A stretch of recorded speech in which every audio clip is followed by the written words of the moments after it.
얼마나 깊은지 여러분 생각해 보셨나요? 하나님의 은혜를 헛되이 받지 말라. 여러분 저와 여러분은 하나님의 은혜 가운데 있음을 믿습니까? 은혜가 무엇이죠? 내가 할 수 없는 그것을 하나님이 함께 이루어 주시는 거예요. 사실은 우리의 삶의 인생의 많은 부분은 하나님의 은혜 가운데 사는 것이 우리에게 주어지지 않았지만 하나님의 은혜 가운데 사는 것이죠. 2절에 한번 읽어볼까? 다시 한번요. 시작. 이르시되 내가 은혜 베풀 때에 너에게 듣고 구원의 날에 너를 도왔다 하셨으니 보라 지금은 은혜 받을 만한 때요 보라 지금은 구원의 날이로다. 아멘. 이 하나님의 말씀이요 2000여 년 전에 고린도 교회에게 주어진 바울을 통하여 주어진 말씀이죠. 근데 하나님의 말씀은 시간과 공간을 초월하시잖아요. 어제도 계셨고 알파요 오메가 되시는 그 하나님의 말씀이 지금 몇천 년이 지난 이후에도 그 말씀이 사실은 믿음으로 반응할 때 역사하는 거예요. 그래서 수많은 교회에서 하나님의 말씀을 듣지만 믿음으로 듣지 않고 믿음으로 받지 않으면요 역사하지 않는 거예요. 여러분 믿음의 원리가요 이게 얼마나 큰 축복이면 동시에 이게 얼마나 큰 무서움인지 모르겠어요. 왜냐하면 수많은 사람들이 교회에서 기도를 하지만 그 기도가 하나님의 상달되지 못하는 기도가 상당히 많다고 하더라고요. 글쎄 저는 영계가 열려서 그 기도가 올라가는 걸 좀 보았으면 좋겠지만 그렇게 못해서 아쉽지만 그래도 믿음으로 알 수 있는 부분이죠. 믿음으로 하지 않으면 하나님의 말씀은 역사하지 않는다는 거예요. 그러나 반대로 믿음으로 우리가 반응하면 하나님의 말씀은 어제나 오늘이나 영원토록 역사하신다는 것이죠. 그러한 측면에서 볼 때 지금은 은혜 받을 만한 때요 보라 지금은 구원의 날이래요. 제가 믿기로는요 흑암의 권세가 강력하면 강력할수록 이제 빛의 권세, 빛의 능력도 강력해질 것이죠. 지금부터 이제 두각을 드러내는 목회자들 한번 보세요. 무명의 목회자들이 많이 나올 수 있습니다. 김영현 전사님 같은 경우는 얼마나 지금 하나님이 귀하게 알리고 있어요. 참 이제 20 몇 살밖에 안 되는데 나이에 비해서 정말 영적으로 그 말씀을 들어보면 너무너무 참 놀랍더라고요. 시대적으로 보면 참 놀랍더라고요. 보라 지금 은혜 받을 만날 때요 보라 지금은 구원의 날이로다. 하나님 지금은 구원의 날이라는 것이죠. 강력하게 어둠이 강력해지면 이 작은 빛도 어둠 속에서는 빛을 발하거든요. 저와 여러분이 여러분 안에 일하시는 성령님이 여러분 빛인 줄 믿습니다. 너희는 세상의 빛이라. 너희는 세상의 소금이라고 이야기합니다. 너희는 세상의 소금이 되고 빛이 되라고 이야기하지 않습니다. 이미 저와 여러분 빛인 것이에요. 우리 안에 그 빛 되시는 성령님이 나를 통해서 빛이 발하게 되는 것이죠. 이사야 60장 일어나 빛을 발하라. 이는 너의 빛이 여호와의 영광에 임했다고 이야기하죠. 여러분 우리 안에 계신 누구의 빛이요? 예수 그리스도. 성령님이 빛인데 그 빛 되시는 성령님이 저와 여러분을 통해서 빛을 발하게 될 것입니다. 특별히 흑암의 권세가 강력해질수록 지금은요 버스킹에도 일반 사람이 노래 부르고 그러면 안 잡아가요. 제재가 없습니다. 그 데시벨, 그 소리 데시벨의 이상만 크게 벗어나지 않으면 민원을 제기해도 크게 제재를 받지 않아요. 근데 버스킹에서 찬양하잖아요. 네, 찬양하고 복음을 전하면 바로 제재받습니다. 하나님이 지난 달이죠. 이제 5월달 정도에 한 말경에 계속해서 하나님 저에게 주셨던 감동, 그 부담은 뭐였냐면 예배를 사모하라는 부담이었는데 그 중에 특별히 가정 예배를 사모하라는 마음을 줍니다. 왜 이런 마음을 주실까? 가정 예배의 소중. 가정 예배를 이제 정말 사모해야 될 때가 오게 됐다. 그러면서 주셨던 말씀이 그 부담이 이제 금요 예배. 네, 금요 예배죠. 금요 예배를 철야로 이제 드려야 되겠다. 아침까지는 못 드리더라도 최소한 충분히 기도하다가 충분히 주님 만나고 그런 시간을 좀 가져야 되겠다라는 부담을 주어서 사실 인간적인 마음으로 하기 싫었어요. 드리기가 좀 싫었어요. 왜냐면 학원들도 신경이 쓰이고 다양하게 이제 복잡한 마음 때문에 싫었는데, 그래도 하나님이 주신 부담이 맞다라는 확신이 있고 믿음이 있어서 시작했죠. 시작을 했는데, 하나님이 일을 시작하게 하시면 우리가 이성으로 다 이해는 못합니다. 이성으로 다 이해가 안 돼요. 그러나 분명한 결과가 나와요. 그러니까 하나님이 우리에게 뭔가를 푸시해서 우리를 통해서 뭔가를 일으키시잖아요. 어떤 사역을 일으키든 뭐를 일으키시면 우리가 인간의 생각으로는, 지식으로는 다 이해할 수가 없어요. 다 인지할 수가 없습니다. 그러나 결과가 반드시 나와요. 왜 하나님이 그 시기에, 하필이면 이 시기에 하나님이 그 사역을 일으키고 하기를 원했는지에 대한 반드시 결과가 나오게 된다는 거예요. 그래서 저는 그 결과가 너무너무 기대가 돼요. 하나님 분명히 그때 왜 그랬는지. 그런데 분명한 사실은요, 이제 예배가 정말 소중한 시대에 들어가고요. 이제 교회에서 모여서 드리는 영성의 시대가 아니라 개인의 영성이 좌우하는 시대로 갈 거라는, 그냥 제 영적인 감동, 어떤 느낌 이런 거죠. 그래서 가정에서 제단을 쌓지 않으면, 특별히 아버지들이 경건하고 가정에서 하나님의 질서가 제대로 잡히지 않고 하나님의 나라가 가정에서 이루어지지 않으면 거룩한 다음 세대들이 길러지지 않는 거예요. 거룩한 다음 세대들이 길러질 수가 없는 거예요. 왜냐하면 볼 수가 없어요. 이제는 교회에 와서 수련회나 이런 각종 어떤 기름 부음이 있는 곳에서 훈련을 통해서 아이들이 하나님을 만나고 하나님을 만난 그 하나님의 그 만남 속에 성숙해 가고, 이러한 시간들이 이제는 있을 수가 없는 거예요. 그래서 가정에서 거룩한 생활, 예배를 통해서, 그 가정에서 임하는 하나님의 질서를 통해서, 가정에 임하는 하나님의 임재를 통해서 이 아이들이 부모와 그 가정에 역사하는 그 주님을 이 아이들이 직접 체험하고 경험할 때 이 아이들이 거룩한 삶을 살 수 있고요. 거룩함이 없으면 주로 볼 자가 없는데, 이 아이들이 그래서 다음 세대의 용사들로 길러져야 될 텐데, 그래서 더욱 가정 예배의 소중함을 더 생각하게 하는 것 같습니다. 왜냐하면 이제 은혜 받을 만할 때, 보라 지금의 구원의 날이기 때문에 그래요. 7절 한번 읽어볼까요? 시작. 주의 말씀과 하나님의 영으로 의의 무기를 좌우해 가지고. 진리의 말씀과 하나님의 능력으로 의의 무기를 좌우해 가지고 영광과 욕됨으로 그레했으며 악한 이름과 아름다운 이름으로 그러했느냐. 우리는 속이는 자 같으나 참되고.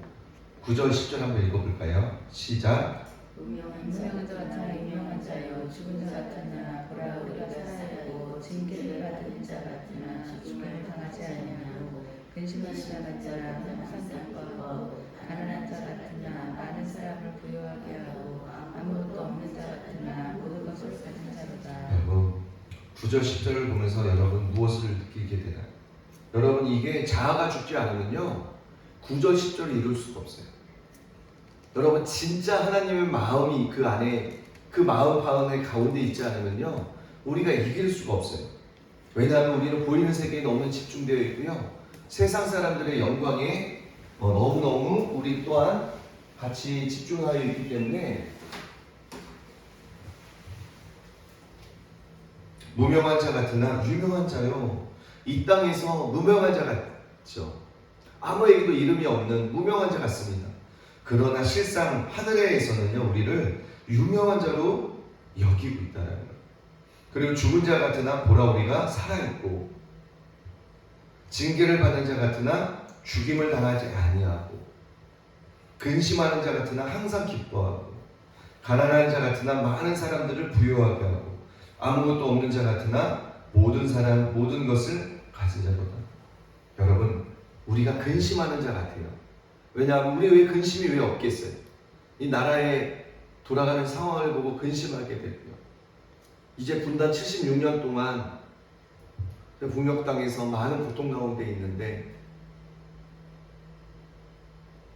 하나님의 마음이 그곳에 있는 것이 느껴지는데 예수님의 눈이 북한 땅에서 죽어가고 고통당하고 있는 그들의 마음을 그들을 보고 눈물 흘리고 있는 예수님이 보여지는데 정작 우리의 마음은 예수님과 같이 그들을 바라보고 함께 울려고 하는 마음이 아니라 우리의 마음은 어떻게 하면 내 개교의 이기주의, 내 교회가 잘 될까?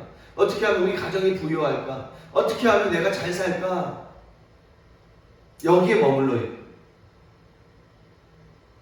여러분 이제 분단 76년이 여러분 하나님이 우리나라를 향한 이 심판의 칼을 왜 지금 들어섰겠어요? 저는 이 전 세계 팬데믹 현상인 이 코로나가요 우연이 아니라고 봅니다. 이게 하나님의 심판의 한 모양이 아닐까라고 봐요. 왜냐하면 가장 먼저 누구에게 심판한다고요? 교회를 심판하신다고 했어요. 하나님의 백성을. 여러분 이제 76년 동안 그들은 고통당하고 있습니다. 하나님은 남과 북을요 하나로 보세요. 하나로 보세요. 두 나라로 보지 않습니다. 하나로 보고 있어요. 그런데 여러분 북이스라엘과 남유다의 경우를 한번 보세요. 북이스라엘 왕들이 항상 악했어요. 항상 하나님 보시기에 악했어요. 그 항상 하나님 보시기에 악한 왕으로 인하여 북이스라엘 백성들이 다 같이 고통을 겪습니다. 왜요? 그 악한 왕을 누가 허락해요? 그 악한 왕을 누가 원했어요? 악한 이스라엘 백성들이 원했기 때문에 그래요. 그 북녘 땅에 있는 악한 그 지도자를 누가 원했어요? 남한에 있는 이 악한 지도자를 누가 원해요? 국민들이 원한 거. 근데 특별히 교회가 주님의 교회가 악한 왕을 선택하는데 영적으로 동조했기 때문에 그래요. 악인들과 교제하는 것은 하나님 기뻐하지 않습니다. 14절 한번 읽어볼까요? 시작. 너희는 믿지 않는 자와 멍에를 함께 매지 말라. 의와 불법이 어찌 함께하며 빛과 어둠이 어찌 사귀며 15절이요. 그리스도와 벨리알이 어찌 조화되며 믿는 자와 믿지 않는 자가 어찌 상관하며. 여러분 여기서 상관은요 성관계를 이야기하는 것 같습니다. 정확하게 원어를 안 찾아봤는데 이 상관이라는 말이 성경에서 그리 많이 나오지 않아요. 구약에서 동성애를 지칭할 때 상관하겠다라는 표현이 나오고요. 이 상관이 아마 그런 것 같습니다. 여러분 믿지 않는 사람이 멍에를 함께 매지 말라. 불법이 어찌 함께 하며 빛과 어둠이 어찌 사귀며 그리스도와 벨리알이 어찌 조화되며 믿는 자와 믿지 않는 자가 어찌 상관하며. 여러분 그리스도와 벨리알이 어찌 조화되고 이러는데요. 교회가 믿지 않는 세상 사람들과 어떤 결탁을 하는 현상이 나타나고 있어요. 여기서 이것은요 하나님의 심판을 불러오는 아주 악한 행위죠. 16절 하나님의 성전과 우상이 어찌 일치가 되리요 우리는 살아계신 하나님의 성전이라. 이와 같이 하나님께서 이르시되 내가 그들 가운데 거하며 두루 행하여 나는 그들의 하나님이 되고 그들은 나의 백성이 되리라. 하나님과 백성의 언약을 이야기하죠. 언약을 이야기합니다. 구약에 하나님의 심판을 가져왔던 거 뭐냐면 하나님과 이스라엘 백성들은 언약을 맺었는데 언약을 깬 이스라엘 백성들. 그래서 하나님이 계속 돌아와라 사사를 보내고 많은 선지자를 보내서 깨닫게 하시고 돌아올 기회를 계속해서 주시죠. 그래도 돌아오지 않고 더 마음을 굳게 하고 더 마음을 강팍하게 할 때 하나님이 비로소 이스라엘 백성들의 회초를 들고 심판하게 되는 것이죠. 여러분 소돔과 고모라 성이 왜 멸망했을까요? 그 땅이 음란하고 악해서. 그렇죠. 그 원인 제공이 되죠. 그러나 진짜 심판하였던 것은 뭐예요? 그 땅에 의인 최소 10명이 없어서 의인이 없었기 때문에 그 땅을 멸망한 것이죠.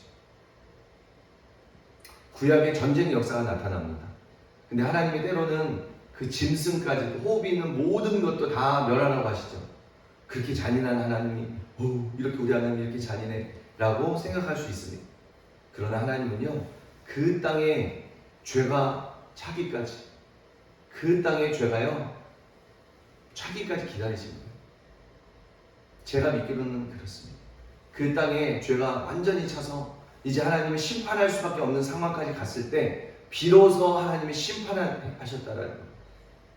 여러분, 저와 여러분이 무너진 갈라진 틈을 막아서야 될 자가 되어야 합니다. 저와 여러분이요, 하나님이 찾으시는 이스라엘 아브라함이 되어야 해요.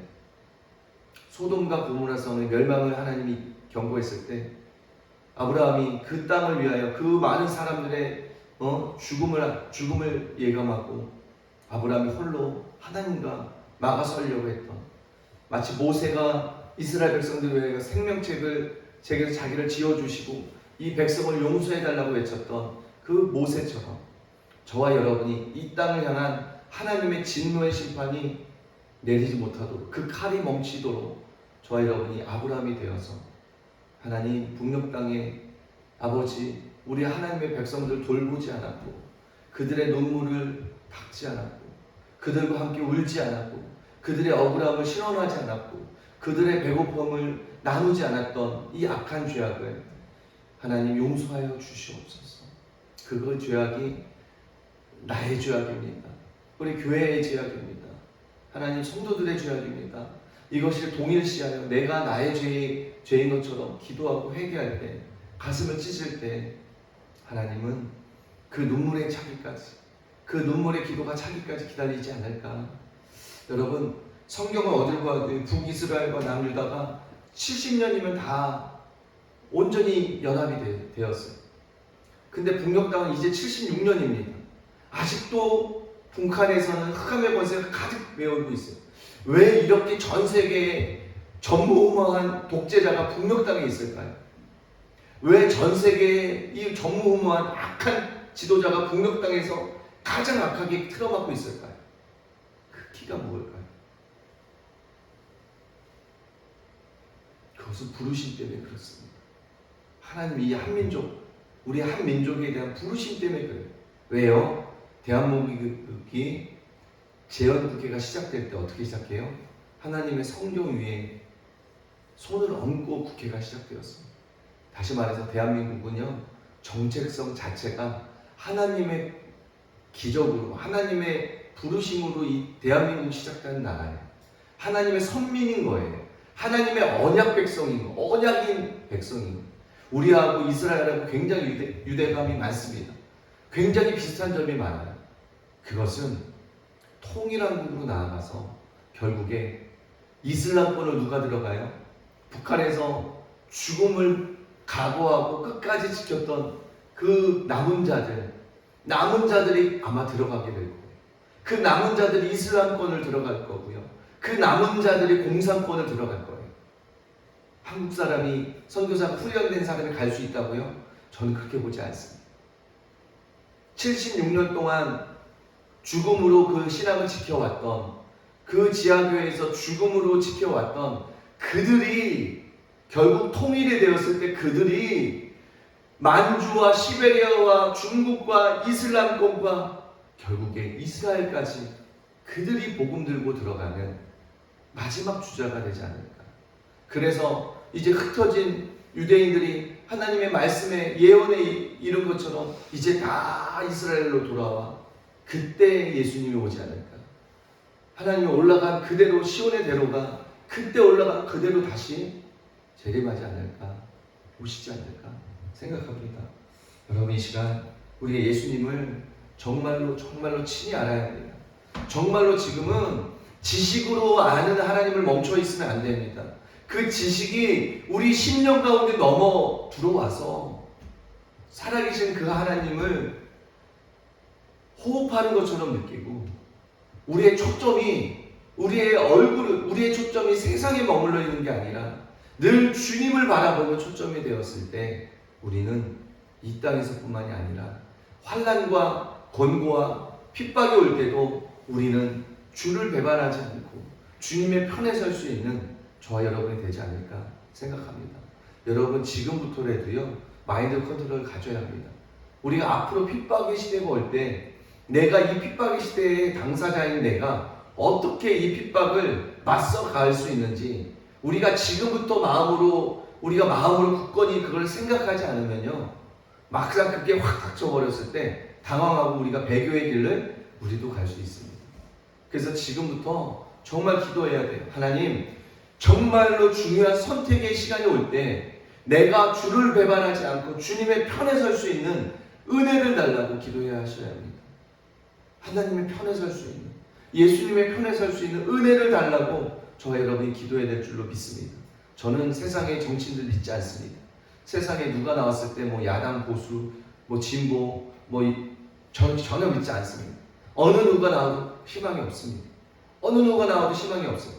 그러나 이 땅에도 바울처럼, 다윗처럼 하나님을 경외하는 지도자가 나올 수 있도록 1년 남았죠. 여러분 기도해 주시기 바랍니다. 하나님 비록 어려운 정치 환경이지만 하나님을 경외하는 지도자가 나와서 다윗이 북이스라엘과 남유다를 통일로 이끌었던 왕인 것처럼 이제 지금의 대통령은요, 통일한국으로 이끌어야 됩니다. 어떤 통일일지가 중요하죠. 교회의 영적인 권위를 가지는 자유민주주의 통일이느냐, 아니면 북한과 같은 중국식 사회주의 모델을 따라가는 그러한 통일을 이루는 지도자느냐. 이제 선택의 기로의 시간이 이제 왔습니다. 원하든 원치 않든 이제 그 시간이 다가왔어요. 저 여러분의 기도를 정말 이제는 중요하게 해야 될 줄 믿습니다. 그리고 북한을 위해서, 우리 나라를 위해서 기도해 주시기 바랍니다. 지금은 사사로이 우리의 연약함을 위하여 하나님 앞에 울고불고 그러한 시간이 없어요. 우리는 하나님의 나라를 위하여 이 땅에 기도해야 될 사명이 있습니다. 국가적인 부르심이요 있습니다. 하나님은 왜 대한민국이 태어났다고 생각하세요? 국가적인 부르심이 있습니다.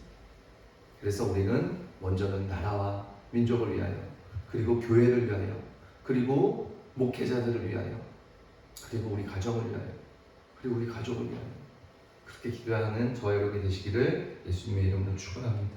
우리 시간 기도하면서 나아가겠습니다.